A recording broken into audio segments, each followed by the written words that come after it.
Okay, it is 6:30 p.m. Welcome to the January 27th, 2025 Merrimack Conservation Commission meeting. We have a quorum. We have 4 people plus town council ex officio. So we are ready to begin. First order of new business is discussion on potential creation of orientation maps of the Greater Woods and Horse Hill Nature Preserve properties submitted by Jim Arsenault. Can we just make one quick comment? Yeah. I don't believe that's supposed to be orientation. I think it's supposed to be an orienteering. So there's a little mistake on the agenda that we should. Spell check, probably Yeah. got it. Yep. You want me to sit there? Yes, Yeah, please. sit there and make sure your microphone is on. Just tap the push button on top. You'll see the light up. Okay. So, We we need a name and who you are for the Jim record. Arsenault, the president of Up North Orienteers, a affiliated club with Orienteering USA. We cover the state of New Hampshire, some of Maine as well from our membership. Can you give me an address? I'm at 71 Cottonwood Avenue. Cottonwood. Cottonwood? Yeah, all Okay. one word. Uh-huh. Laconia. Oh, you're in Laconia, okay. Yep. 03246. Thank you very much. Just by the fact that somebody knew it was spelled wrong, obviously you've heard of orienteering before. Yeah. So what our club does is we put on events, we're not-for-profit, put on orienteering events, basically, land navigation or, maps, courses, get people out into the woods, across the state of New Hampshire. And to do that, we do orienteering maps, very detailed, in the style of topographic maps, but much more detailed. And on that, we set courses for each event that we do. And each time we hold an event, we'll try to, depending on parking, that's where we'll have our registration start and finish. But our courses generally will go to different points in the woods. We do both on-trail and off-trail. And to keep it fresh for folks, particularly the off-trail locations, we tend not to use the same location time after time after time.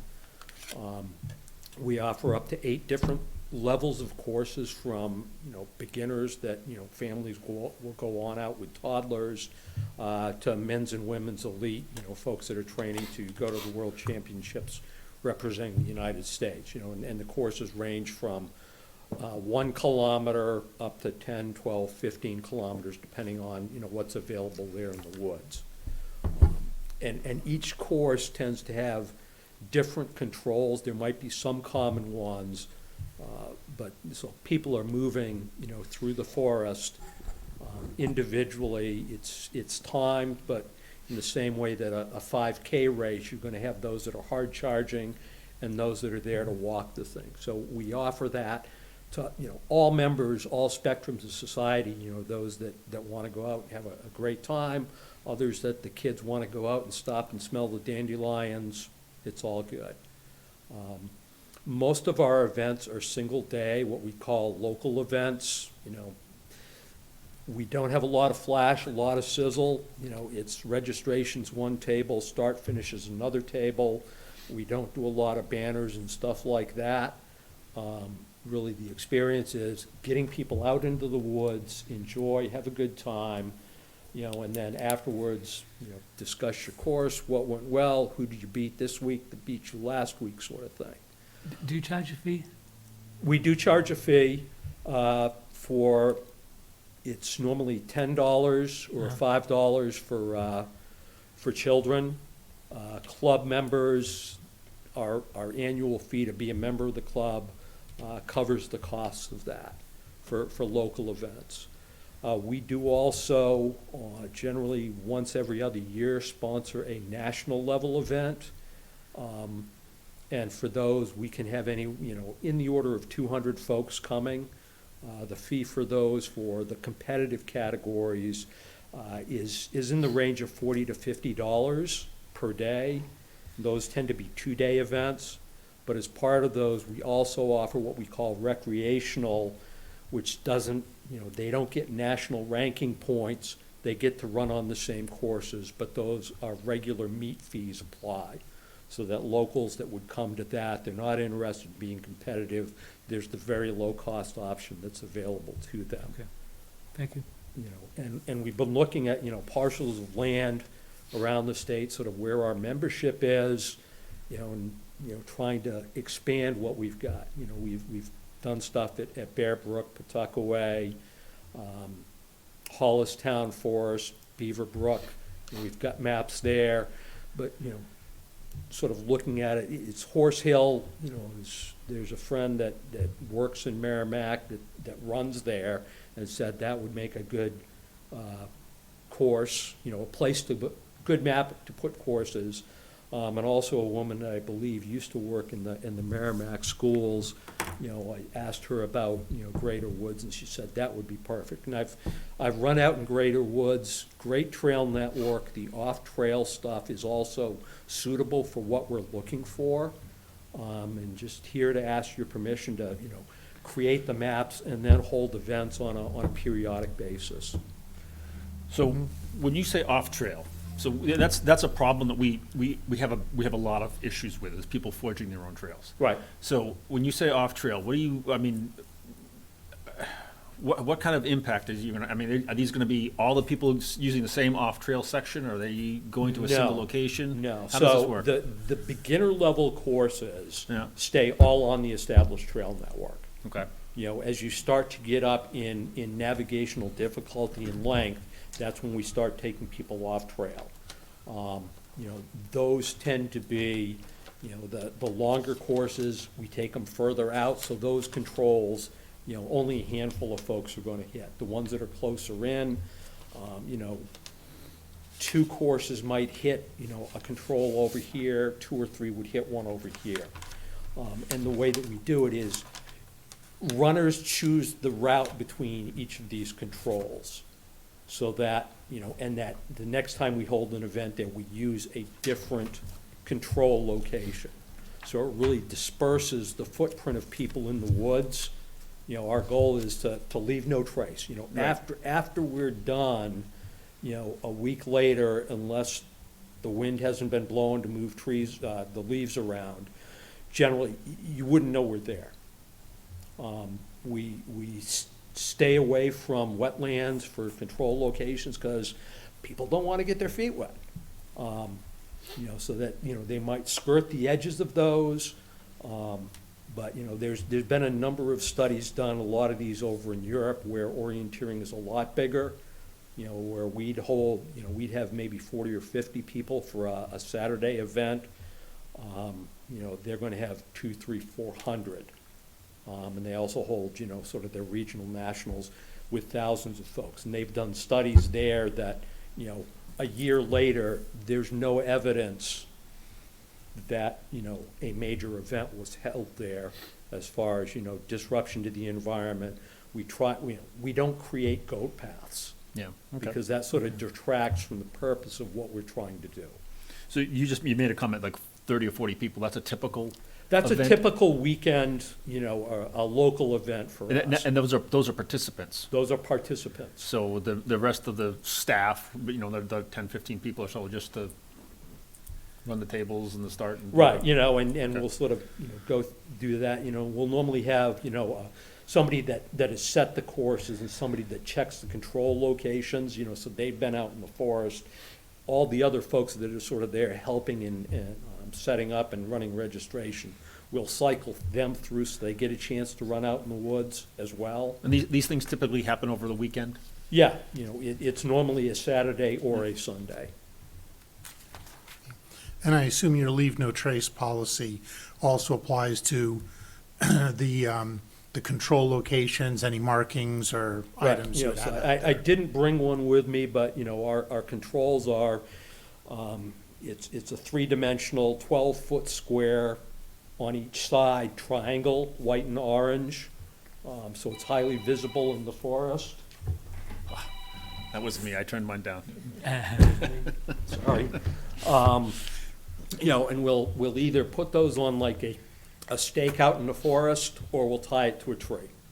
You know, I- those will go out sometimes the day before, normally the morning of, and those are generally picked up. collected in the same day. And I assume you mean 12-inch, not 12-foot? 12-inch, yes. Yes. Yes, yeah. 12-foot would make the 12 course a foot, lot no, easier. Yeah, that, no.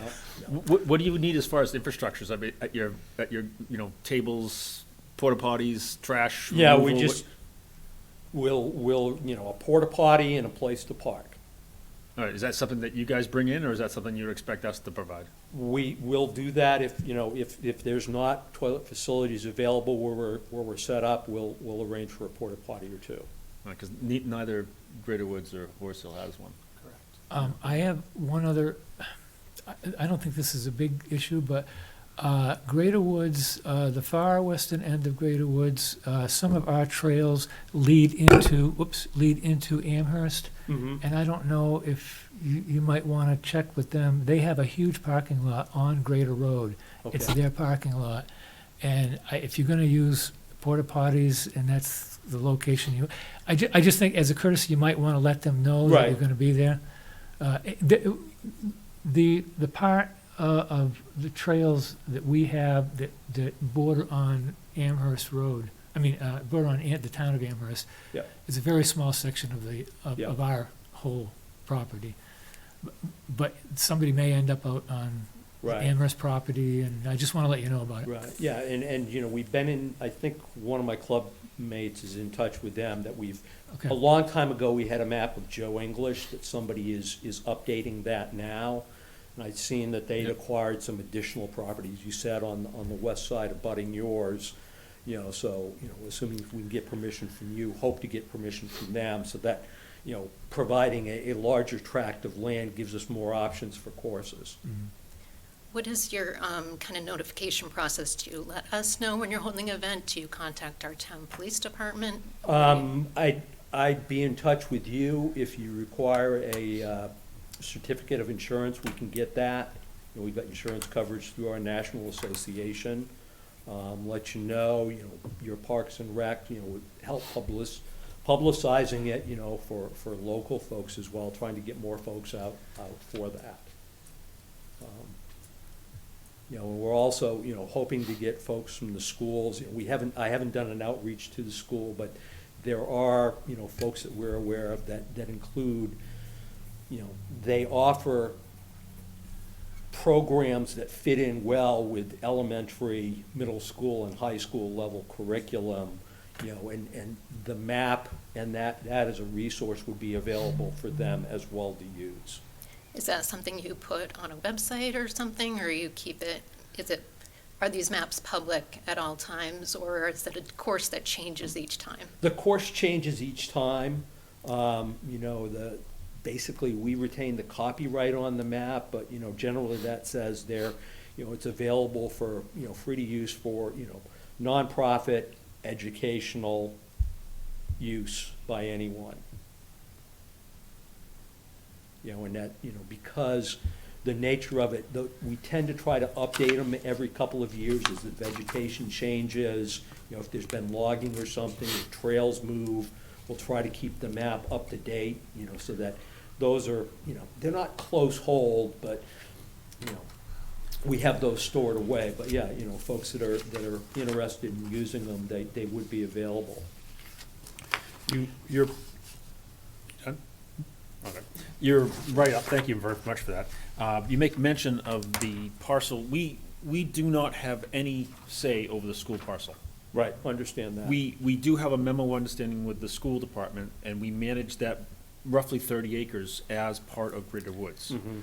So the willingness for us to say, go ahead and use it, Right. is immaterial. So you would need to get, we can contact the school board and get them contact information that for you to speak to, but Okay. it's, that is something that we can't say yes to. I understand that, Yeah. I figured I'd come to Yep. you guys first as, Mhm. probably Yep. the first nut to crack, and once I get a thumbs up here, that then leads to, okay, the school, through their, administration, school board, and as well as reaching out to Amherst for their permission as Yep. well. And at a Greater Woods event, where would your ideal parking or parking lot be? Would it be the Amherst one, or would it be the Merrimack Middle School parking lot? You know, I haven't seen the Amherst lot, you know, initially looking at what's there at the middle schools, like, this is perfect. Yeah. Middle school has a lot more. Yeah, A lot the more Amherst would be tough at 40 or 50 cars. Yeah, Yeah. I wasn't sure how big I would Amherst say was. the Amherst parking area, maybe 10, 12 at Okay. the most. Yeah. Okay. I really just want to make sure you weren't planning to start at BB Lane, and 'cause Yeah. obviously that would be a Yeah, disaster. you know, that we're really, Yeah. you know, cognizant of, okay, you know, what can a parking lot hold? You know, on Horse Hill, yeah, off the north end, there's, Yeah. the lot there's what, maybe 20 cars or so, 20? Oh, yeah, all of that. Yeah, the Horse Hill is the only parcel we have that's got a real parking lot. Mm-hmm, Yeah, all the rest of them are parking here, here, you know. yeah. So, If you were to use the middle school parking, I would, just keep an eye on what are the sports activities going on, Right. because those fill up, if there's field hockey or soccer games Right, you going know, on. and as we're starting to set our schedule, it's, you know, okay, what's going on there, and, you know, understanding that, you know, other folks have priority over us, so, you know, we're very willing to work around that. my only concern about, I think this is great, and I love the idea, my only concern is the off-trail, as we've spent so much time trying to keep people on the trails, that even if it's leave no trace and you guys are fine, you, Yeah. in and out, you go, I don't want people to think, oh, I'm just gonna go practice and go, willy-nilly off-trail everywhere, so it's just something we'd have to just kind of watch. I don't think it's, We might be able to locate some particular areas like wetlands where we would want to avoid off-trail. Yep. And maybe let you know that, Right. this particular section stay away Yeah, from. you know, and I can mark that on a map that says, you know, we've got ways of doing, actually, here's a couple of, these are very rough maps.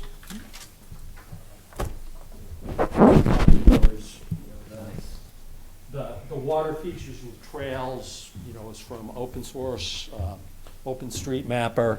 The contours and so on, I generate from LiDAR data that either the state or FEMA has run, you know, and then we go out and field check it. So we put on things like boulders, you know, what's the vegetation like, cliffs, you know, small trails or other stuff that's not on, you know, those other sources. But yeah, you know, we're very used to, okay, you know, here's a sensitive area, we mark that out of bounds, and also try to set courses that don't make going through there an obvious route choice. The do you mind off-trail leaving a use, I'm set sorry. of these? The off, Yeah, you can have those. the off-trail use was one of my concerns as well.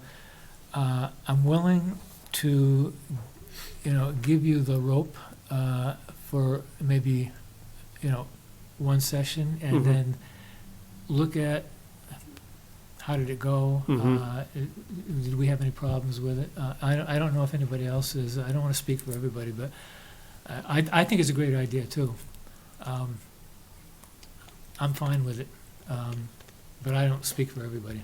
No, I can't imagine we're the first ones to have that concern. And then Right, no, you've I- addressed it, it's like, the leave no trace, I mean, it's obviously Right. that's a problem, but. You sound very much like the Meredith Conservation Commission. You know, and, you know, some of the stuff that I've dealt with them is, you know, the environmental studies that they've done, the sensitive areas, buffer zones and things like that, you know, most of those have been written really with the sense of high-impact activity, logging, development, things like that. You know, we are, you know, it's basically, you know, for these low-key events, it's, you know, a few dozen folks just sort of running through the woods or wandering through the woods. Some of you know, I think both of these areas would be also ideal for a national level event, which is, you know, as I said, could be up to 200 folks. But that, you know, again, the way that we design the courses, spread the people out through the woods, you know, the impact is negligible. Is this year-round? Do you do it in the summertime only, or? Our season tends to be spring and fall. We'll have some events during the summer, but It's always, if it's hot and muggy, it's miserable.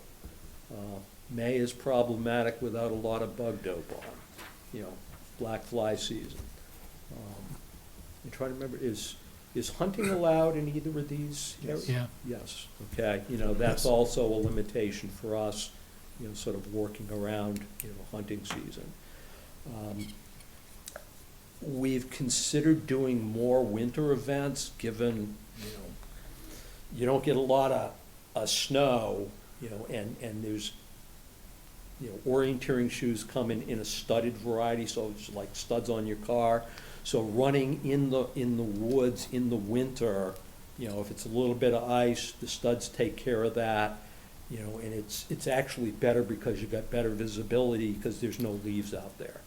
So we're looking at expanding more into winter, you know, for, again, foot traffic. Well, this is an excellent idea. I'm familiar with people that orienteer a Mhm. lot, one of whom was to the World Orienteering Championship in '95. He had it on his license plate. And we've been trying to find some more community outreach opportunities to get people in town familiar with our properties and some of the Yeah. possibilities they offer. So this could be another one of those. Yeah. I'm assuming there's a scout troop in Two town? of them, yeah. Okay.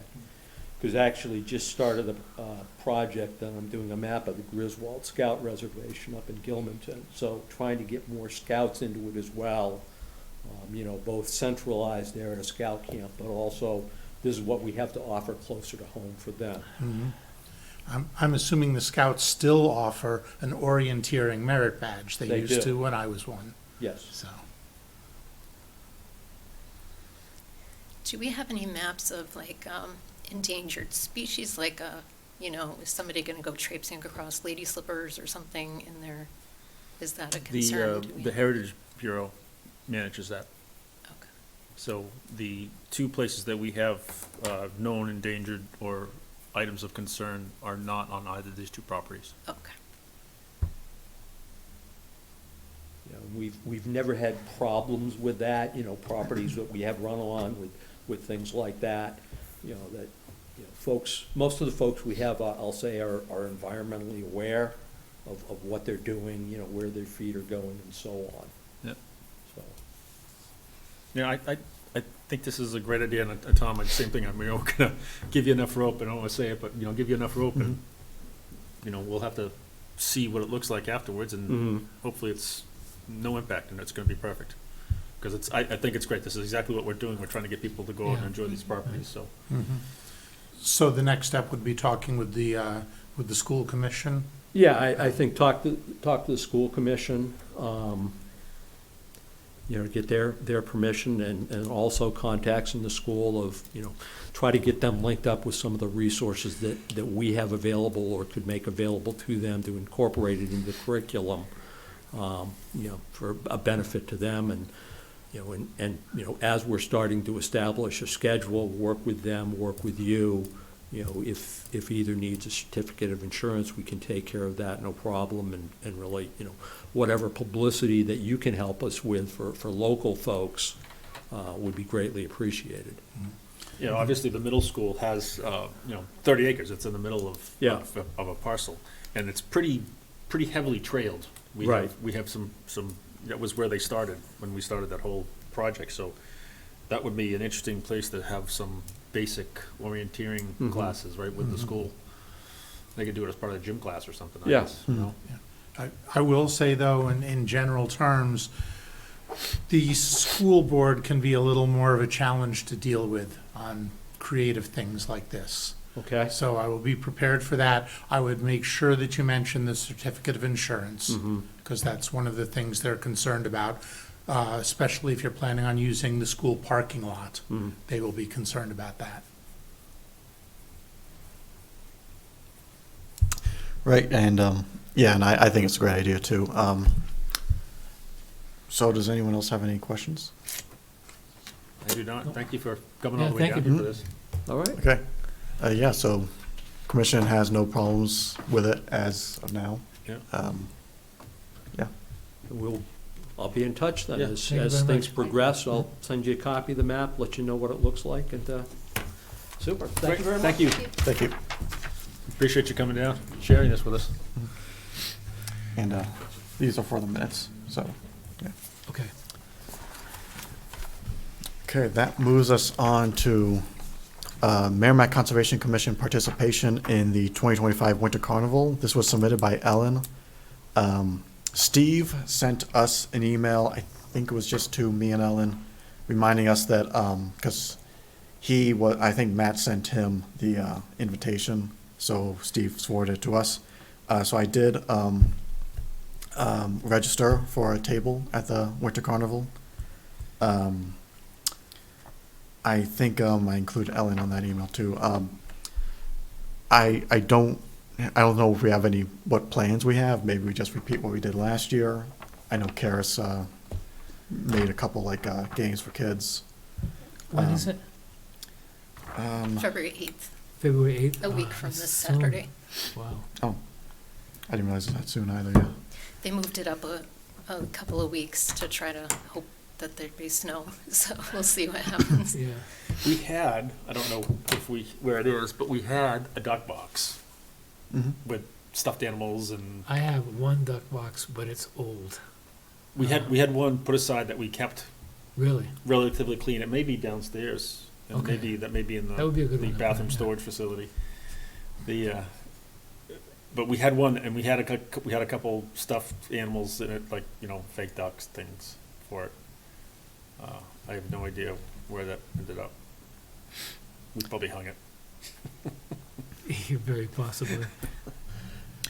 Yeah, so this actually caught up on me. I did not realize it was going to be as soon as February 8th. So, Well, this would be perfect to put all the all the stuff that Karis has been working on. We can have a nice Mhm. posted order of upcoming events, and yeah, so. I guess it was probably a conversation we should have mostly on over email then, because I know Ellen submitted this, and Karis probably has lots of ideas. Yep.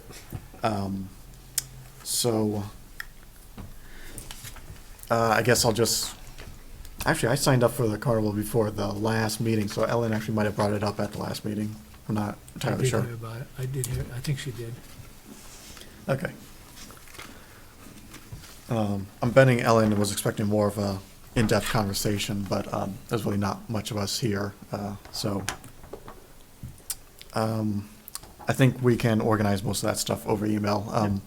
Is there anyone who can commit to going to the Winter Carnival?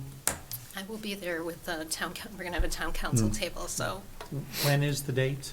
February 8th. That's what I thought. I will likely be there, but I may be splitting my time with the VFW table. I'm also gonna say I likely will be there. I will Mhm. try to confirm that to you All right. positively. It's a 2-hour event, right? I think 12 to 3, I think it's I think what we did last 3. year is we came in shifts. We kind of split it, Yeah. yeah.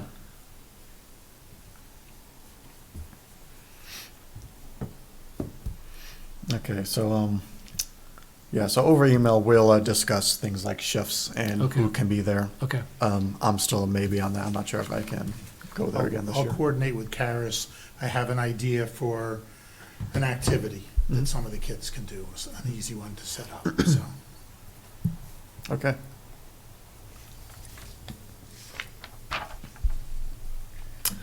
That is it for new business. Moving on to other items of concern. First thing is the ongoing discussion regarding potential education opportunities. That was submitted by Karis, who's not here, but did anyone else have anything to add to that? Okay. We can move on then is discussion regarding installation of a new gate at Greater Woods. It doesn't say who submitted this. Was that you, Gage? No, that was not me. that must have been Karis. Yeah, because we actually Oh, have. Greater Woods, I'm sorry. We have the information on the gate. It's a 12-foot gate that came from Tractor Supply, Mhm. so we can just go buy another one. Right, and did we settle like who would be in charge of like actually purchasing and putting in? Is it us or DPW? We have not got an answer there, Okay. so it would be you know, if it's just, I have not been able to get out to the gate to look at it. Mhm. I'm able to start walking again now here, so I might be able to get out there and look at it, but if it's just a gate, Mhm. Right. we can get a truck out most of the way, carry it the rest of the way and just put it on. So, Okay. So if no one else has anything else to add on that, we'll move on. A discussion regarding request for new plexiglass for Sklar kiosks that was submitted by Karis. I think she said that Tom, you Yeah, could cover yeah. that?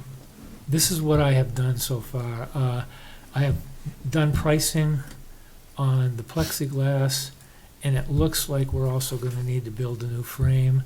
So I got pricing on the lumber for the frame and for like things like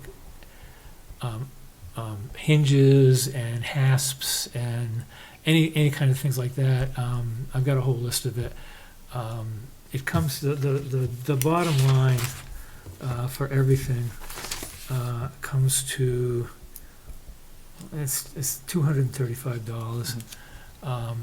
I think we can, I don't know this for sure, but I think that we can probably just use the hardware that's already there. probably. But I won't know that until I can get into it. And I haven't, like, we don't have anybody, This is the uh, Scalar. this is Yeah, Sklar. okay.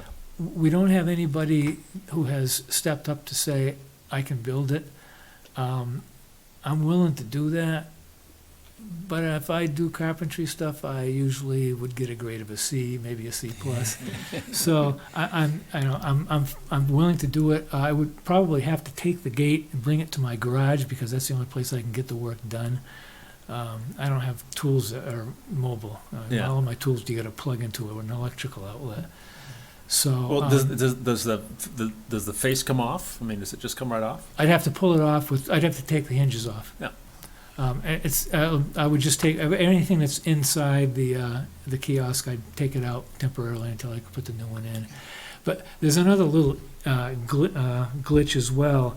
When I looked at it, it looked to me like the frame was made from pressure treated floorboards that were tongue and grooved, and the plexiglass, like the groove is what holds the plexiglass in place. Nobody makes tongue and groove floorboards anymore for decks, pressure treated floorboards. So I would probably have to buy just regular pressure treated 2x4s and cut a groove in it, which I have the tools to do. It's just going to make it a little more challenging for me. Well, I can also volunteer to take a look. I probably get about a B in carpentry, but all of my tools are battery powered. Okay. So I could actually bring them down there and do it on site. And I've done some work on the Wildcat Falls kiosk, Okay. so, Okay. you know, we can figure something out. And if it's something strange like tongue and groove, maybe this is the opportunity to change it to something simpler. I think, yeah, I don't, I've tried to imagine what else can I do, and I don't have a good answer for that. And maybe you would. I'll take a look. Okay, and I'm not gonna do anything, I think what I wanna do is, Sklar has a meeting on Monday. I just wanna run it by them. This is kinda what I have planned. Are you on board with it? And if they give me the green light, then I'll come back at our next meeting with a detailed list of everything that I've So- costed out. The Scout that built the first one, someone backed over that and ruined it, right? I don't know. And then the second one was built. Yeah, somebody, it did get knocked over. I Yeah, don't so, know and who then, knocked so it over. who built the one that's down there now? I don't know. Mike Druin might know. I can ask him.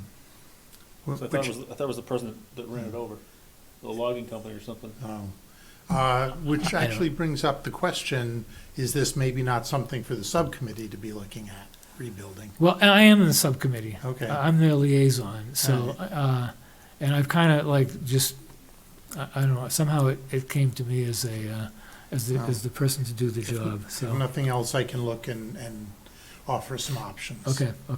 And in the meantime, I'll bring it to the subcommittee. Yep. And if they're okay with what I have, then I'll come back with it in 2 weeks. Or our next meeting. Is our next meeting in 2 weeks? 10th, 10th? I won't be here.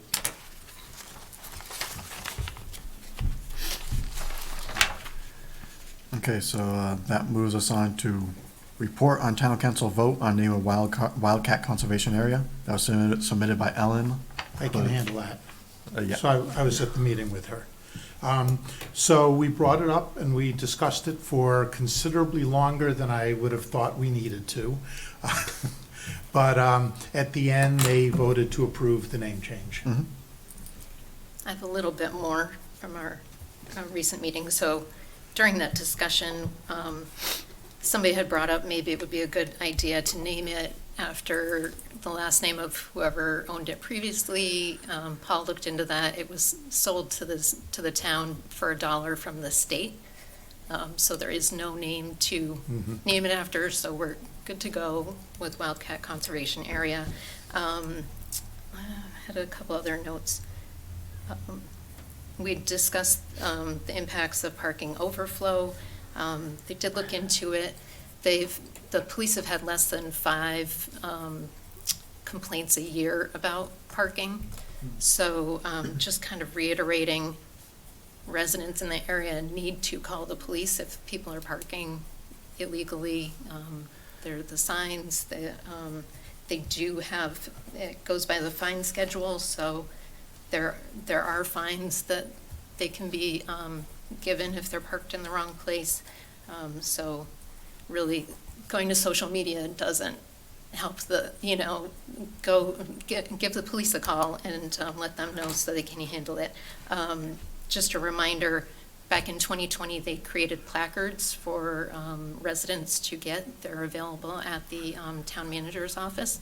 So if, say, you're having a bunch of people over and they need to park on the street, they have little placards you can put on their rearview mirrors so that they won't get any fines. And Parking has been a very long-term problem at Wildcat.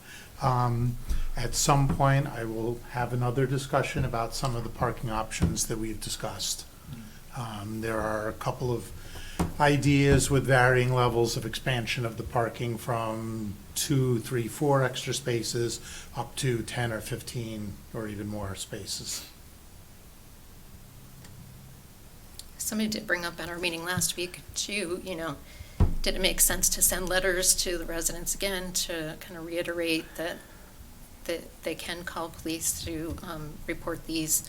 And then they said that would be really a Conservation Commission step if you wanted to, but that there hasn't been much turnover in that neighborhood from when people were notified previously when the signs went up. So something we can certainly discuss here, but it should be that the residents should be aware. So we're the one who's tasked with sending out the letters, or that's what they're recommending? If the Conservation Commission wanted to send out letters, Okay. felt like it was necessary, Okay. then it would be on the commission to do that.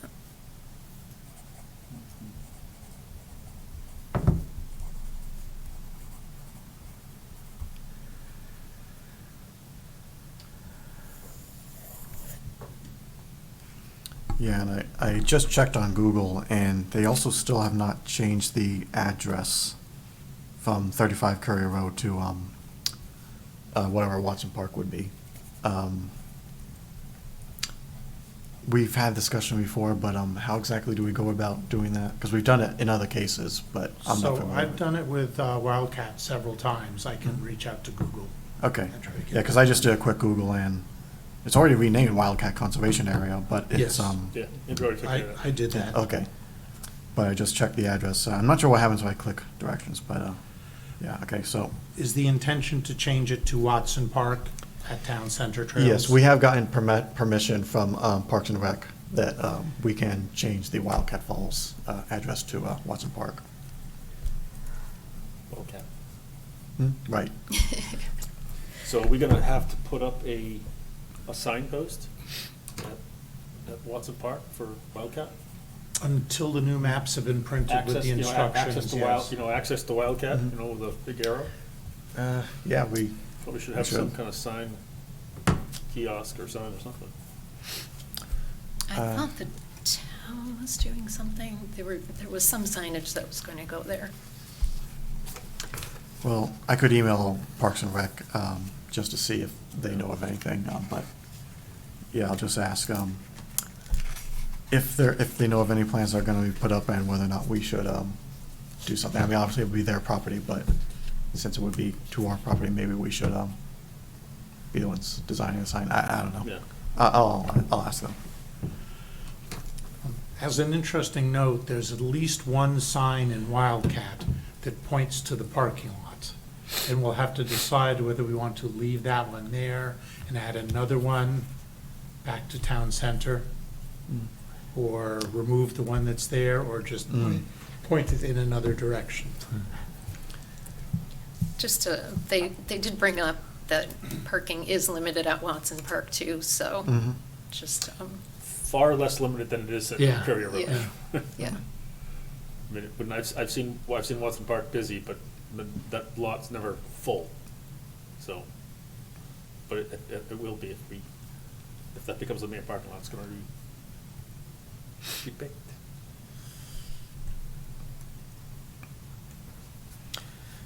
Okay, so that brings us to the approval of the minutes for January 13th, 2025.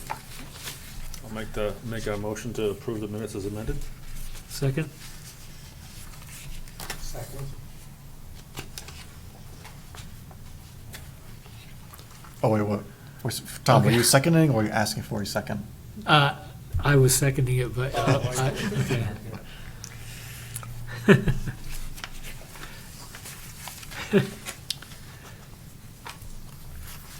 I have a couple.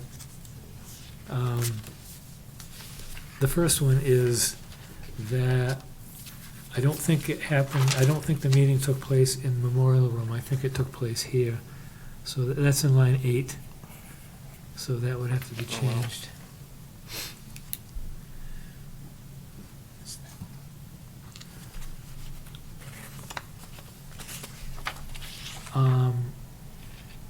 Line 41, I guess it's 42, Commissioner Perry made a motion, and Commissioner Perry seconded the motion. I think the second came from, my notes have it coming from Andrew, so we would have to change that, the second. That's in line 45, actually.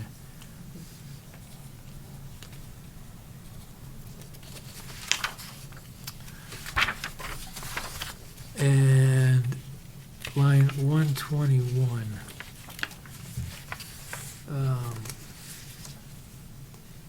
I want to change the word agreeant to agreement.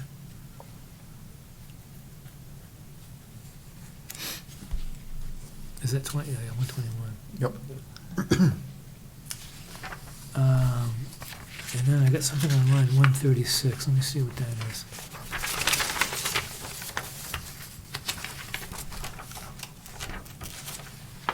Oh, something, starting on line 135, it would be helpful to have a conservation officer do a weekly. I know what that means, but I think I need to clarify a weekly what, so. Patrol? A weekly, yeah, That'd be a something. weekly patrol, Yep. okay.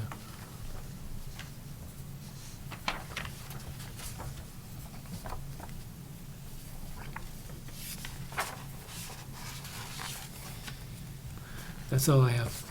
On line 113, Girl Scots should be Girl Scouts.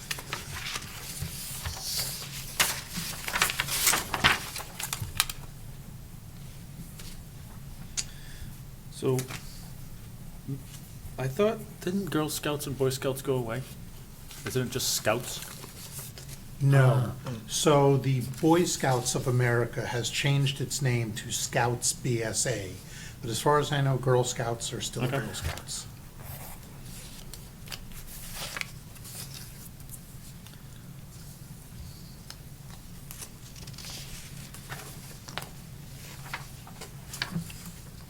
Any other corrections? No.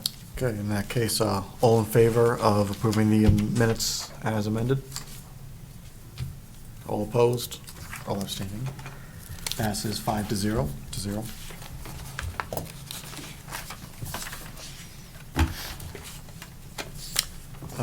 And with that, are there any closing commissioner comments? Okay. In that case, it is 7:15 PM. Meeting is adjourned. Do I say anything else? Well, We have usually to- make a Motion to motion. adjourn. Make a motion to adjourn. Okay, I'm sorry. I'll make a motion to adjourn. That was a power grab by me. I'm sorry. Second. Okay, all in favor of adjournment? All opposed? All abstaining? Meeting is adjourned. Who seconded that?